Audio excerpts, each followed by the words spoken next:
ನಮ್ಮ ಸರ್ಕಾರಿ ಶಾಲೆಗಳನ್ನ ಉಳಿಸಬೇಕು. ಯಾಕಂದ್ರೆ ಸರ್ಕಾರಿ ಶಾಲೆಯಲ್ಲಿ ಓದಿಯೇ ಮುಂದೆ ಯೋಧರಾಗಿದ್ದಾರೆ, ಡಾಕ್ಟರ್ಸ್ ಆಗಿದ್ದಾರೆ, ಎಂತೆಂತ ದೊಡ್ಡ ಹುದ್ದೆಗೆ ಹೋಗಿದ್ದಾರೆ. ಆದ್ರೆ ಸರ್ಕಾರಿ ಶಾಲೆಗಳನ್ನ ಇವರು ಮುಸ್ಲಿಂ ಅಂತ ಬರ್ತಿದ್ದಾರೆ ಅಂದ್ರೆ ಯಾರು ಅರ್ಥ ಇಲ್ಲ.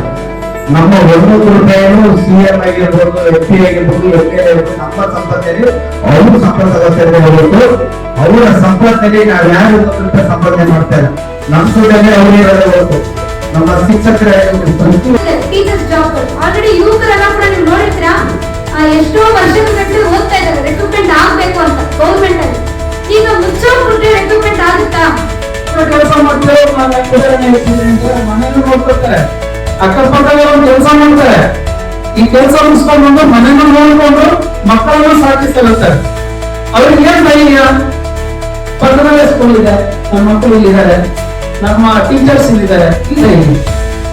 ಈಗ ನೀವು 5 ಕಿಲೋಮೀಟರ್ ದೂರ ಹೋಗಿ ಅಂದ್ರೆ 6 ಕಿಲೋಮೀಟರ್ ದೂರ ಹೋಗಿ ಎಲ್ಲಿ ಹೋಗ್ತಾರೆ?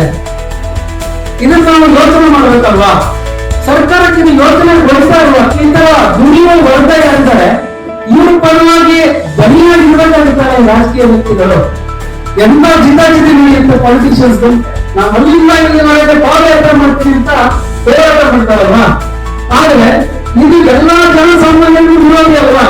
ಇದ್ರ ಬಗ್ಗೆ ಯಾರು ಮಾತಾಡ್ತಿದ್ದಾರೆ? ಕರ್ನಾಟಕದ 6,000 ಕೋಟಿ ಜನರ ಸಮಸ್ಯೆ ಆದ್ರೂ ಟಿವಿ ದೊಡ್ಡ ವಿಷಯ ಅಲ್ಲ.